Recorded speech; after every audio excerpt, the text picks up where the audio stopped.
All right, we're recording. Well, Were you talking to me again? Huh? Good morning. I heard you start a thought as I put you on hold. I said, no, I haven't even pulled myself out of bed yet. Yeah, I'm heading into work a little early. I can get out a little early, too. So that's always good. Well, it's Jameson's birthday. Well, it's not Jameson's birthday today. It's his birthday party today. Yeah. We're gonna meet up at a pub in Attleboro, and then have a little birthday parade for him. You got the bars open up there or no? No. We're not going into the bar. Oh, okay. We're just meeting in the parking lot. Okay.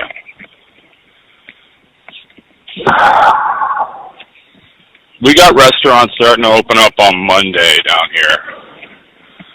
The mall is open. Oh, yeah? Stores are open. Yeah. That's interesting. Bars themselves, like bars, aren't probably going to be open for the next, month or so.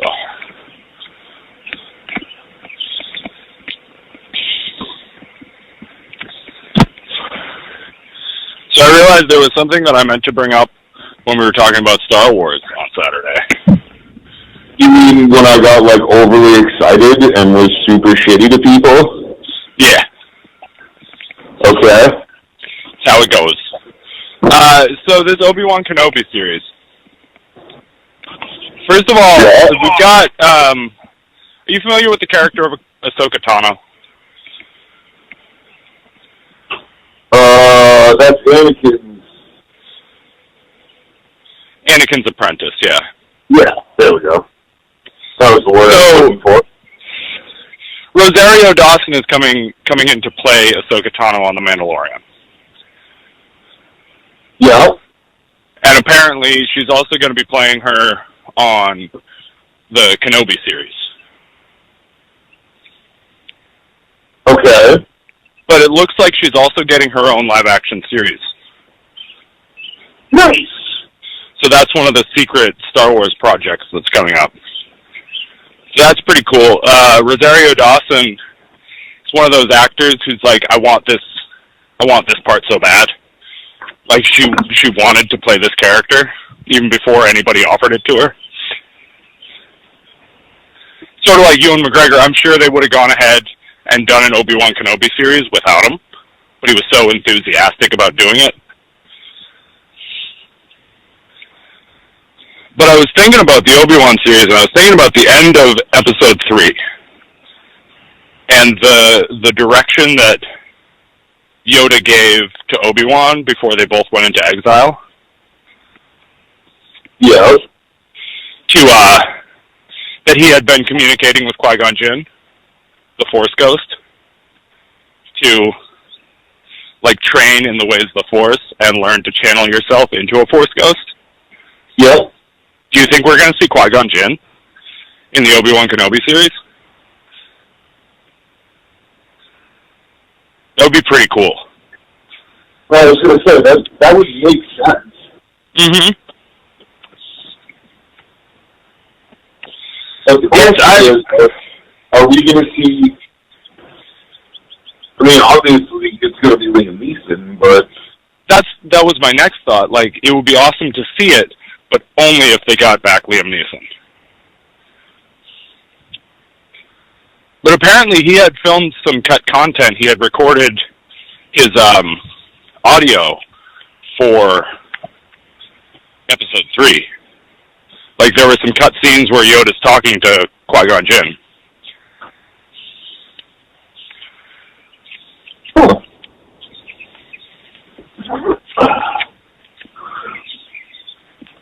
Excuse me if I see a little out of it right now. It's all good. It's all good. It's early. No, I'm greatly looking forward to a lot of the new Star Wars projects coming up. Especially now that Jon Favreau's in charge. Yeah, I mean, because the man's a genius. Like, as soon as Rise of Skywalker wrapped, they took it away from Kathleen Kennedy and gave it to Jon Favreau. Like, she's still the boss of Star Wars, but, like, you know how Kevin Feige is, like, in charge of all of Marvel? Yeah. Like, he's the guy guiding the Marvel Cinematic Universe. That's going to be Jon Favreau for Star Wars now. Which, considering what he did with The Mandalorian, I'm so excited. Yeah.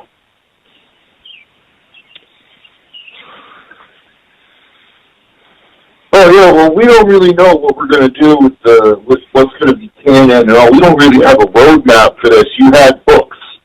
Yeah.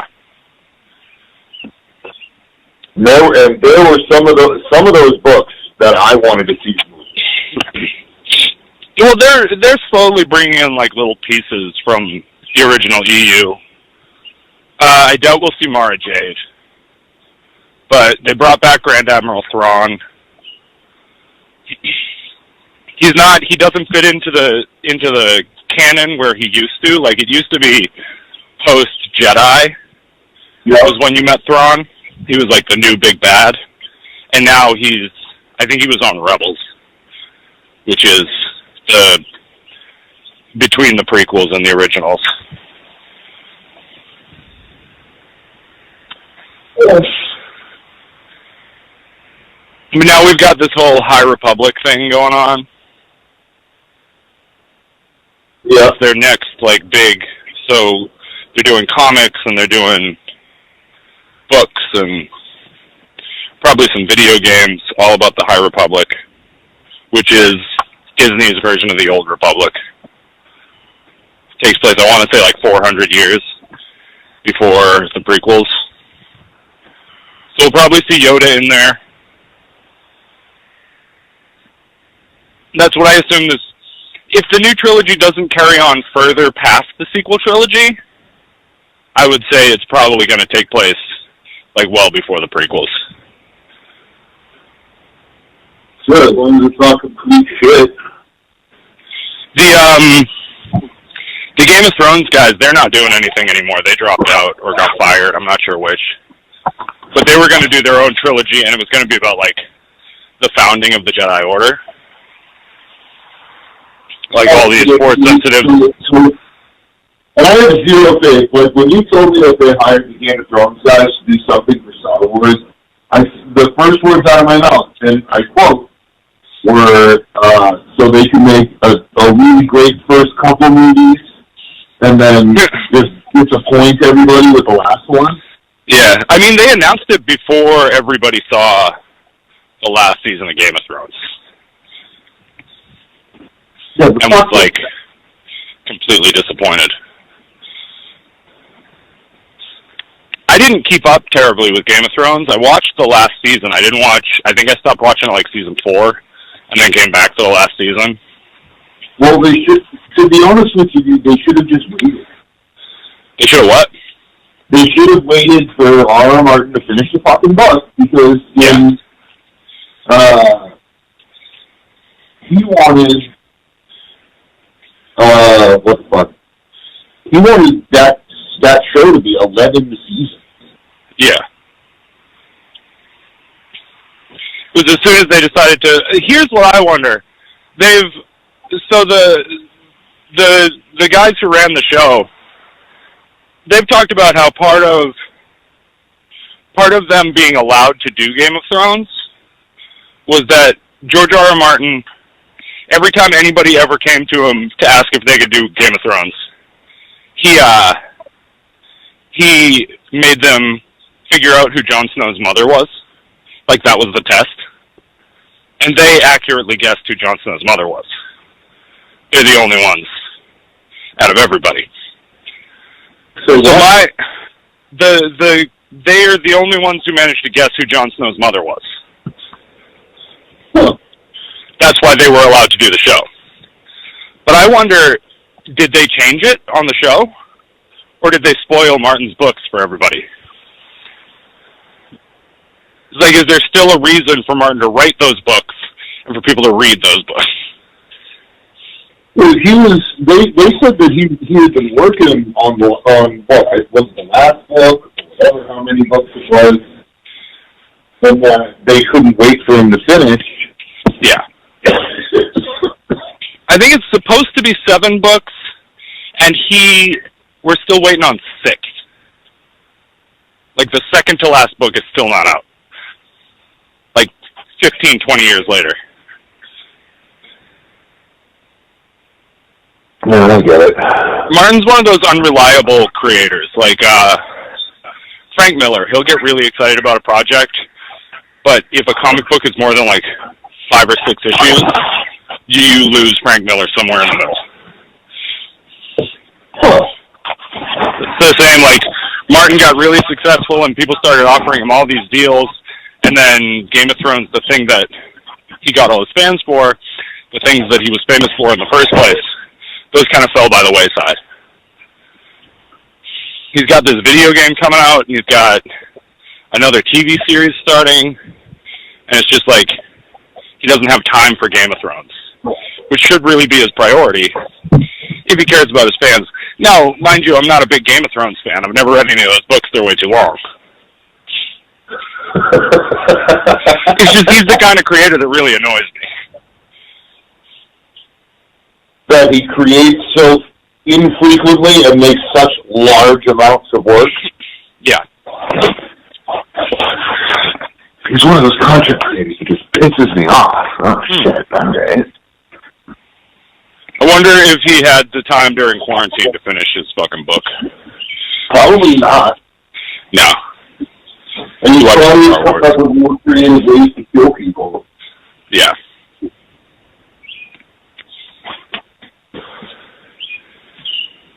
Yeah, he's got a game coming out with the Dark Souls guys, the Elden Rings or something like that. Yeah. It's basically take the gameplay of Dark Souls and the world building of Game of Thrones. So I saw something that made me want to talk to you about video games. Okay, I was going to talk about video games next. Go for it. How do you feel about this new Elder Scrolls coming out? Elder Scrolls 6? Yeah. I'm excited, but I feel like they shouldn't have. So, what was it, like 2 years ago at E3, they put up that teaser trailer? It used to be that Bethesda didn't do anything. They didn't announce anything until the game was a few months from being out. Yeah. But Elder Scrolls 6, it's been in development, obviously, for years. Probably shortly after Skyrim came out, they've been developing Elder Scrolls 6. But what I'm hearing, now this is probably because it's such a huge, like, graphical and functional leap forward for video games in general. That's kind of what Bethesda does. But what I'm hearing now is that, like, 2021 at the earliest for the release of this game. Yep. Possibly as late as 2025 before we see this game. I think we'll probably see Starfield first, which I'm also excited for. That's their, like, sci-fi open world. What's it called? Starfield. Oh. I thought you said Starfleet for a second, and I got super excited. Bethesda's making a Star Trek game? Yeah. I was just going to say, what? What? They haven't made a licensed game in years. Like, Skyrim actually started its life as Game of Thrones. And they were like, well, this seems really cool. We don't want to do Game of Thrones anymore. We want to make this our own thing.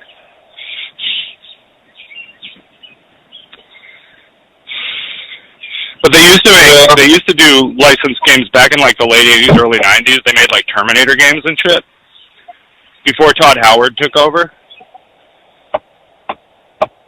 And Elder Scrolls 1. What's up? And then absolutely ruined Terminator? Yeah, I'm just saying. I'm not trying to be a dickhead.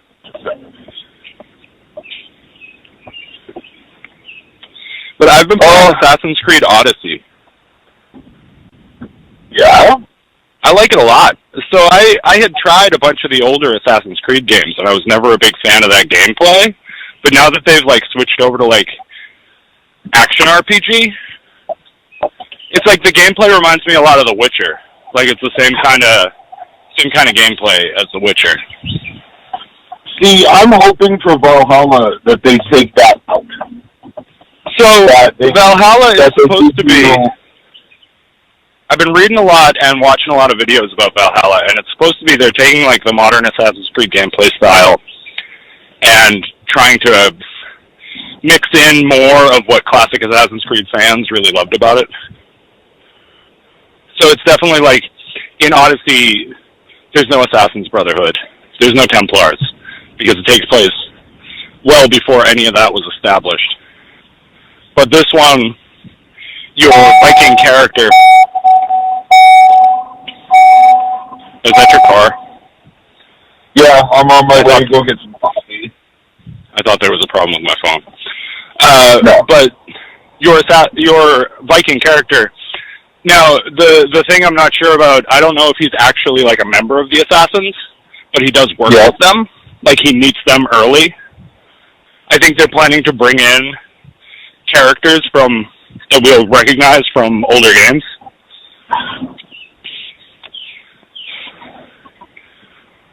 And he's got the blade. He's got the hidden blade. Who are they bringing from the old games? It takes place in the mid-800s, so it's the 9th century. So... Oh, yeah. I mean, I guess he could run into Altair, but... Yeah, I think we might see Altair. I think that's what they were saying. No, I want them to bring back... I mean, if they're going to make a Viking game and they don't bring back, like, aspects of Black Flag, then they drop the fucking ball. Yeah. So they're saying that the ship-to-ship stuff is going to be fairly robust, but not nearly as important to the story as in Black Flag. Well, yeah. I mean, yeah. I mean, I guess being on a boat is much more important to a pirate than it is a Viking, but... Yeah. The ship-to-ship combat in Odyssey I like a lot. I don't know, I think it's just, like, I understand a lot of people say that, like, it really shouldn't be an Assassin's Creed game. It doesn't make any sense for it to be an Assassin's Creed game. And I guess I get that, but I do like it a lot. As an outsider, I'm a big fan. Yeah. I mean, I agree with those people. It definitely doesn't, like, seem right, but it can still be really, really, really fucking cool. And I really think that is the most important thing, is that it's going to be cool as fuck. I don't like this, like, how do I say it? It's not the open world aspect, because the open world aspect is still there. Yeah. I'm really not sure, like, how I'm trying to complain about it, but I didn't like Odyssey. I didn't like Brotherhood. I didn't like, all the recent ones after Black Flag where they swapped to this new, like, you need to be this level, you need to be in this area. We're going to limit you to 10 square miles. Yeah. And then you can't fucking go outside of this, or you will get fucking slapped. And I think that's dumb. The other things would let you unlock everything you possibly could from what you had, and upgrade that way and do these different things and Those games were good. I don't like that. Okay, well, I'm going to keep you inside of this little cage here, so go fuck yourself. I hate that. Yeah. Well, I like the approach that Bethesda takes with like Elder Scrolls. Like, you can be a low level character. If you're like level 2, there'll be a boss you want to go up against him. He's going to be like level 5, and it's going to be tough. But then, if you decide instead that you want to fight this boss at like level 20, now he's going to be like level 25. So like the game, it doesn't lock you off from certain parts. It levels it with you. So it's still a challenge no matter what level you're at when you get there. See, that's kind of like Borderlands. Mm-hmm. And I, to the fucking, love Borderlands. Yeah. No, I mean, I think we can honestly say that our fans and our people understand how much I love that fucking game. Yeah. But I love this new modern action RPG style. I'm really into that genre of gameplay. It took me a while to get into Witcher. I got it when I first got my PS4. I got Witcher, and I wasn't really into it. But like the prologue section of that game just takes so long to get through, and it's so slow that once I sat back down, it was on sale. Like the complete edition with all its DLC was on sale for like $20. So I decided, okay, I'll get it again. And then I pushed through that prologue section, which is like probably the first 5 or 6 hours of gameplay is this prologue. So I pushed through that, and like I liked it a lot better once the world opened up. Yeah.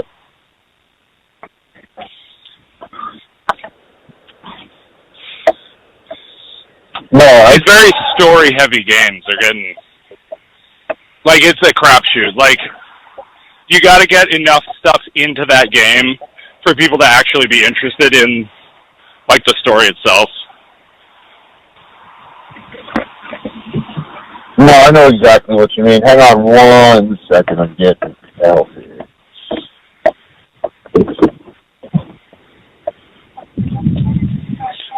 Can I get a large ice thin mint, cream only, and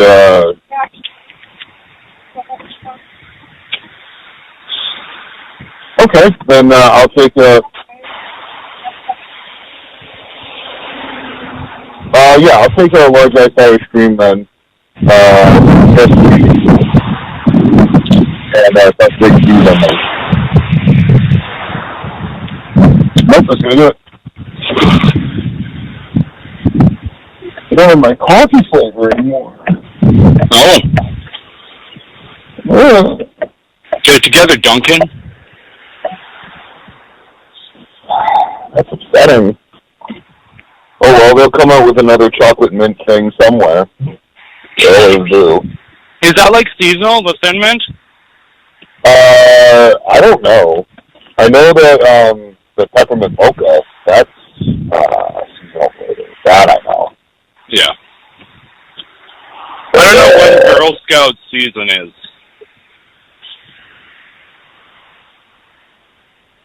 Well, whenever Girl Scout season is, you buy a shit ton of extra boxes and sell them to your friends for double the price later. Oh, yeah. Gotta get my Samoans. Oh, you know what I could go for right now? A stack of Thin Mints. Oh, yeah, bro? $10 a box, all yours.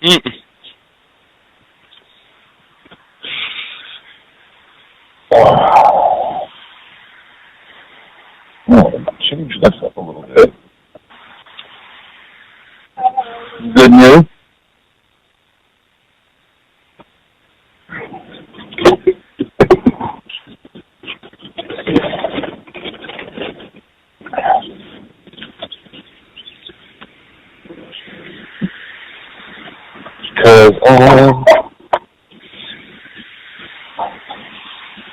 There's this company that make a Thin Mint flavored stout. They call it Thick Mint. What? There's a company, I don't know where they're out of. They don't distribute very widely. But they make a Thin Mint flavored stout. It's called Thick Mint. Like thick with 2 C's. That's dope. Yeah. Like thick with 2 C's. Yeah.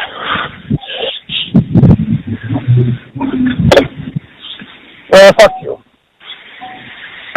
Don't put your blinker on and then pull out of it like in the last second like a goddamn moron, then.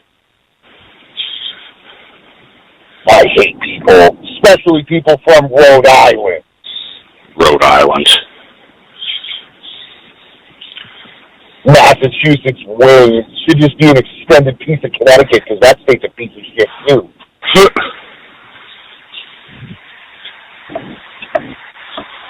I'm sorry to anyone that listens to... Actually, no, I'm not sorry to anyone who listens in Connecticut or Rhode Island. I'm not. Yeah, do better. Yes, I'm sorry that your state sucks. Yeah. Most of them end up in Massachusetts anyway. One more reason why Rhode Island sucks, and I'm going to put this out there because I think it's weird. So, one of my buddies puts in fences for a living. That's what he does. Woonsocket decided to tell him that he can't work anymore because you need to pull a permit for a non-structural fence. No one pulls permits for fence. No one, they tried to make him pull permits to put up a fence, and no one ever pulls permits for fences. That's stupid. So Woonsocket is making a money grab saying he can't do it. And we all know that Woonsocket's a giant shithole, so... Yeah. Woonsocket. Yes. Gross. Anyway, now that I've been to the lower half of New England that doesn't count as New England days.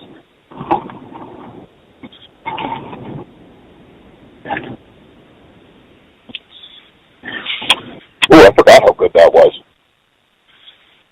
The Irish cream? I completely forgot how good that was. Well, back to light-colored coffees for the rest of my life.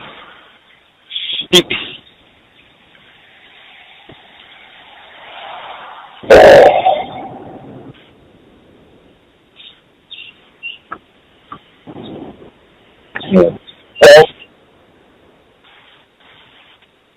I hear the birds chirping away down there. Yeah. It's like, I feel like, I don't know if it's because I'm outside more often, because I've been walking to work since this whole thing started, but like, It seems like there are way more birds now. It's because the government was able to change all the batteries. Yeah. So we all know birds out here. Yeah. They're just keeping an eye on us.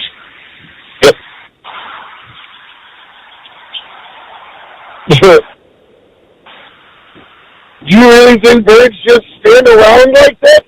They're charging their batteries, bro!